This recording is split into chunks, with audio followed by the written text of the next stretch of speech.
Consumer Council lists what data could have been hacked. Suspect released on bail in relation to JPEG scam holds press conference. Vice President Hangzhou speaks at the United Nations about China's major policies.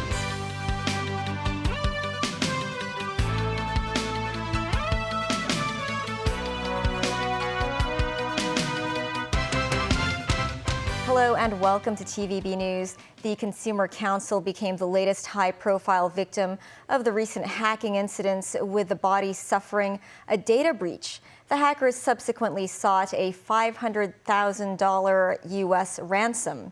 The council stressed that it will not give in to hackers' demands. Timothy Lee has our top story. Less than 2 weeks after the Cyberport data breach, the Consumer Council became the city's latest public body to be a target of hacking.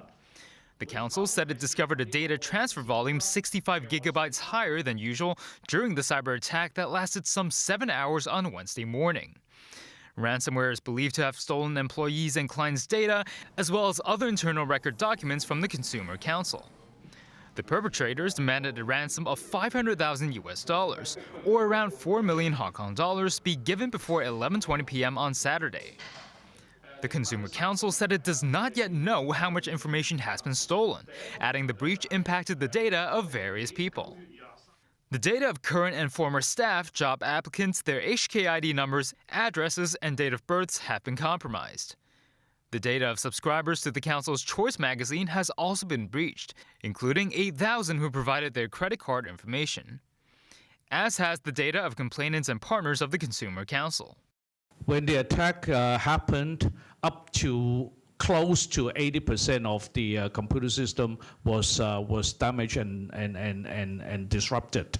And as we speak now, almost, the thing that got affected as the first wave was the hotline inquiry system, the subscription, and the inquiry system. And all those, and the email.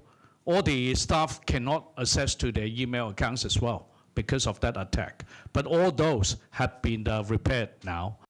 Earlier, the Consumer Council said it had already reviewed its antivirus software in the wake of the attack on Cyberport. The council said it believes the cyber attack did not involve its employees opening phishing links. The council added the police and the Office of the Privacy Commissioner for Personal Data have been notified of the situation. The Consumer Council is advising residents affected by the data breach to safeguard their personal data privacy by resetting their online account passwords regularly. They should also observe any unusual login or message exchange records in their emails. Timothy Lee, TVB News. The Office of the Government Chief Information Officer said this afternoon the government attaches great importance to the recent cyber attacks on public bodies. Tony Wong, who is Government Chief Information Officer, said the government will offer every viable technical support to the public sector's organizations in need. However, he said the support to these organizations vary as each have unique IT systems. He urges everyone to remain on high alert when conducting activities in cyberspace. I need to appeal to the whole communities again that everybody needs to be aware and everybody needs to do their part in terms of protecting your corporation and your own information system and asset in order to maintain a secure and safe cyber environment. Amid the two recent cybersecurity attacks on public bodies, the Privacy Commissioner for Personal Data urged all organizations to improve their cybersecurity. We recommend organizations holding personal data should regularly conduct security risk assessments and put in place effective and adequate security measures to safeguard the information and communication systems. The Commissioner also reminds organizations to follow the Personal Data Ordinance to ensure personal information is protected. As the police continue their investigation into JPEX, a suspect who had earlier been arrested and then released on bail held a press conference this afternoon. Internet influencer Joseph Lam said he had terminated the rental contract of his cryptocurrency office in Central and is no longer involved in the industry. Mimo Singhai has more. Joseph Lam, who has held jobs that included barrister, insurance manager, tutor, and crypto businessman, was arrested in relation to the suspected cryptocurrency trading platform JPEG scam earlier this week. After being released on bail, Lam spoke to the press on Friday afternoon. I don't think anyone, including myself, expected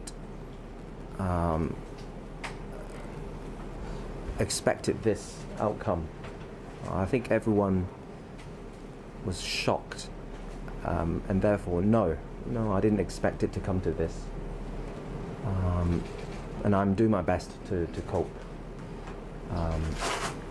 financially, psychologically, everything. So, no, it's been rather a shock. Lam also revealed that the lease contract of his office at the entertainment building in Central had been terminated. When asked about his previous knowledge of JPEX and the people who operate the platform, Lam said he could not give details because the questions involved the case. Since the investigation of the platform began, the police have sought assistance from a number of artists. The latest one was actress Jacqueline Chong, who returned from Malaysia on Thursday before appearing at the police headquarters in Wan Chai. Meanwhile, JPEX issued another statement on Friday, saying users can register the last 6 digits of their phone numbers as SMS verification codes to withdraw money from their accounts.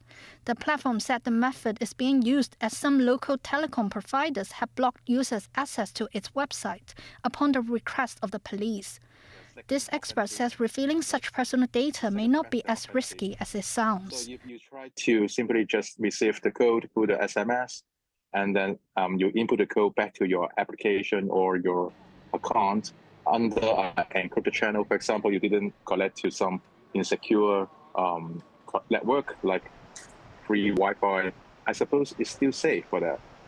Mimo Singhai, TVB News. And a correction from earlier, the Consumer Council was speaking about the hacking it is facing, not about JPEX. Meantime, authorities say another luxury home at Red Hill Peninsula in Tai Tam has been found to have illegal structures. Officers say of the 85 detached houses near the seaside, as many as 70 are suspected of breaking the law.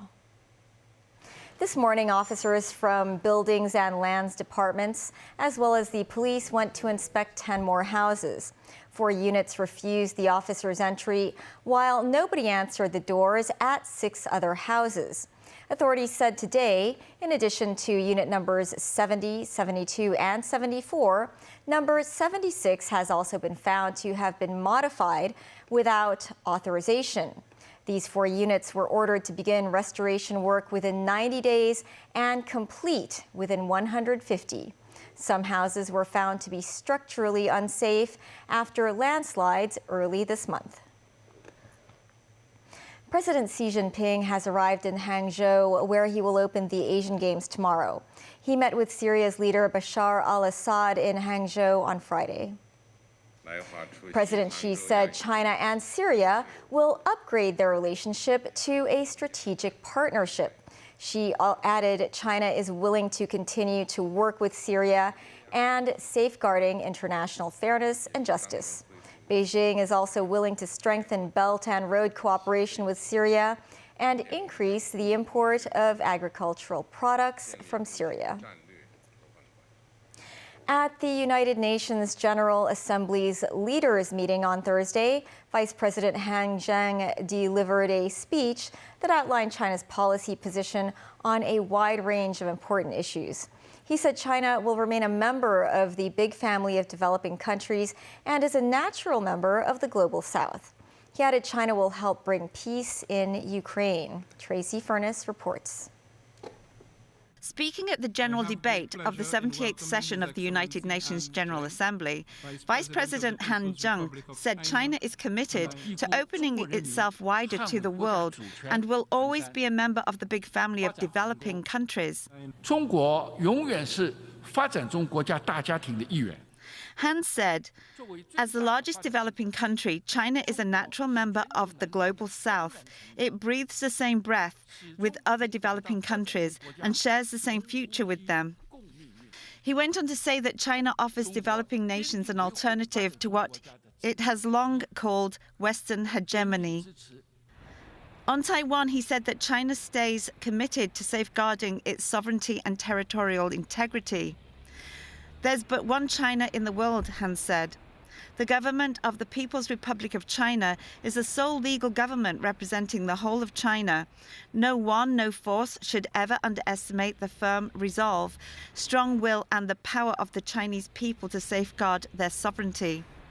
And on the subject of Ukraine, the Vice President said that China supports all efforts conducive to the peaceful resolution of the Ukrainian crisis. He added China stands ready to continue playing a constructive role for the early attainment of peace. On the environment, Han said, China will continue to pursue ecological conservation on a priority basis, advance green and low-carbon development, stop building new coal-fired power projects abroad and support other developing countries in developing green and low-carbon energy while helping them build more green projects. Regarding human rights, Han stressed that each country should choose their own path of advancing human rights based on their history and national conditions. Tracy Furness, TVB News.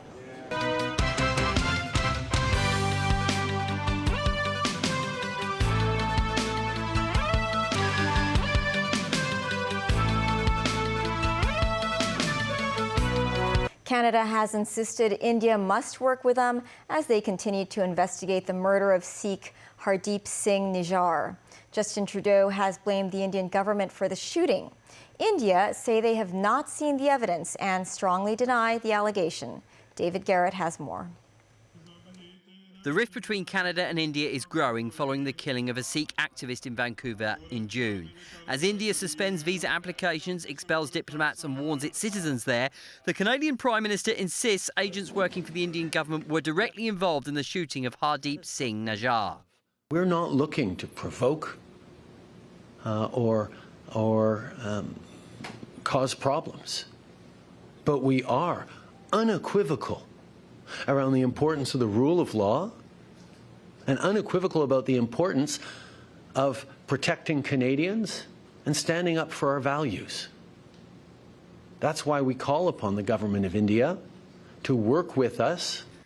The uncle of the victim gave his thoughts on the diplomatic row. Speaking in Punjabi from the far north of India, he criticised Indian Prime Minister Narendra Modi. 78-year-old Himat Singh Nijjar says Trudeau has been brave in his fight for justice. India denies any involvement.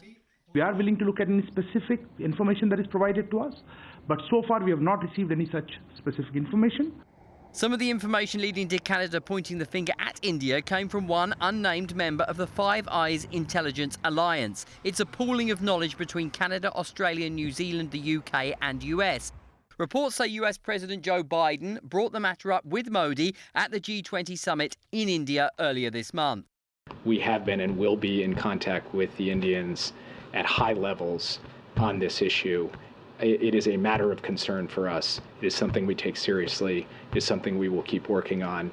The US is wary of souring their blossoming relationship with India. Joe Biden has met with Modi several times recently as America courts India in Asia amid growing competition from China. Inside India, 30 million Sikhs want justice for Nijjar, and they are waiting for their country and Canada's next move. David Garrett, TVB News. On the second day of his state visit to France, King Charles became the first British monarch to address both houses of the French Parliament.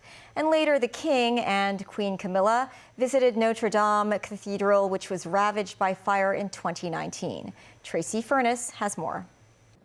King Charles received a warm welcome from French lawmakers from both the upper and lower houses of Parliament, who gathered at the Senate, applauding him at length. The British monarch switched from French to English as he stressed both countries share responsibility to protect democracy in Europe. Notre partenariat construit sur Our partnership constructed through shared experience remains absolutely vital as we confront the challenges of this world together, he said. Later in the day, Queen Camilla and King Charles, with France's First Lady Brigitte Macron, went to Saint-Denis, a Paris suburb, where they visited a sports centre and met with members of the public. Queen Camilla and First Lady Brigitte Macron tried their hand at table tennis. And King Charles spoke with some of the young children. Before they left, Charles was presented with a number 3 Paris Saint-Germain soccer shirt bearing his name from club president Nasser Al-Khalifi, the 3 signifying he is Charles III. The King and Queen, with President Emmanuel Macron and his wife Brigitte, also visited Notre Dame Cathedral. The cathedral was ravaged by fire in April 2019, and it is in the process of being restored. The two couples spoke with firefighters who were there responding to the fire when it broke out. King Charles said he had been utterly appalled by the scenes of such devastation following the catastrophic fire. The Notre Dame Cathedral dates back to the 12th century. Tracy Furness, TVB News. Back locally, former Chief Secretary Henry Tang Yin has been reappointed as the chairman of the West Kowloon Cultural District Authority for another term of 2 years. The government said his appointment will take effect from October 1st. Tang assumed the role in October 2017 and was reappointed in 2019 and 2021 by the chief executive. The Cultural District Authority earlier submitted a plan to the government, reportedly asking for permission to sell the properties as they are currently only available for rent. The move is expected to shore up its finances as government funding to support the district's development is expected to run out in 2025. The district houses M+, Palace Museum, and Shichu Center. And that is the news. Thank you for watching. Have a great weekend ahead. Bye for now.